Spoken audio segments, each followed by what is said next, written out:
you to help us help you. And I think we went down the line, Mr. Hodgson, thank you. And when I meet with home builders back in Indiana, they're very helpful, telling me just the nuts and bolts, nitty-gritty things they need and what really restrict them from doing. I know a couple months ago we were talking about the regulations on sidewalks in a very hilly area and how that hampers what they do and what they have to go through. And one of the questions I have for you is in your position on the energy efficiency, is that pervasive through your organization? Is that yours, or is that the home builders? It seems to me the folks back home had said that the requirements that we're putting on there are a bit restrictive and adding to the cost, which is slowing down their home building. Just if you can quickly touch on that, if that's the position of the national organization, or. It's my position, not the national organization's position. I think NHB has a very clear policy on what's cost effective and how they determine energy efficiency codes. My niche in the market is to drive builders to code, make sure they do a good job and design well, and then to push them beyond code. And we have about a 20% market share in our area, which is California, basically the Southwest.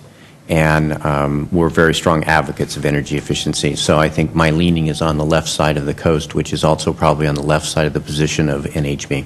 Okay, thank you. Dr. Saru, again, staying with that theme of you've studied this topic probably as much as anybody.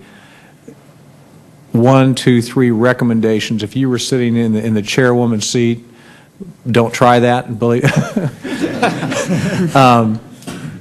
What would you say? If something in our power that we can do to help small businesses, you all do your job better, what would be your recommendations? Mr. Steger said, here's the 3 things. He needs health care. What would be your list of 3 if you could do that? Well, I think health care certainly is a burning issue for small businesses. As a small business owner myself for many years, it was a significant portion of my payroll tax expenses, in addition to paying the federal and the state payroll taxes, disability, and unemployment taxes. So health care is a burning issue. Investment tax credits for small businesses is a very important issue. As an owner of a technology company, we did benefit from Section 179 benefits as well. I think today they're even more important. What we see at Babson College and many of the colleges throughout Massachusetts and the country is a significant interest in green technology, in energy renewable technology, and many of these will require a significant time to get to market penetration and get to a pricing level that they become affordable on a mass scale. Between the beginnings of that idea and the reaping of those products, I think on both the national as well as the state level, investment tax credits can be significant. And probably the last one is to take into consideration the sources of capital.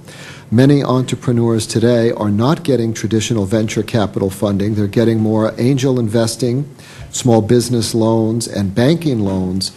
And in the restriction of credit in today's environment, that source of debt financing is going to become more stringent, more difficult.